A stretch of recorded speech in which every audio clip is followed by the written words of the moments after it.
टांगण वंदिन चरण डोळ्यान पाहिन रूप तुझे प्रेमे अलंगिन आनंदे पूजन भावे वाळीन म्हणे नावा त्वमेव माता पिता त्वमेव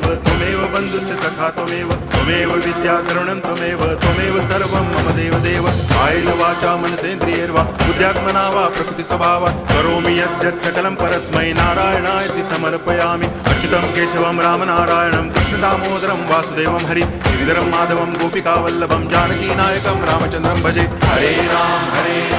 राम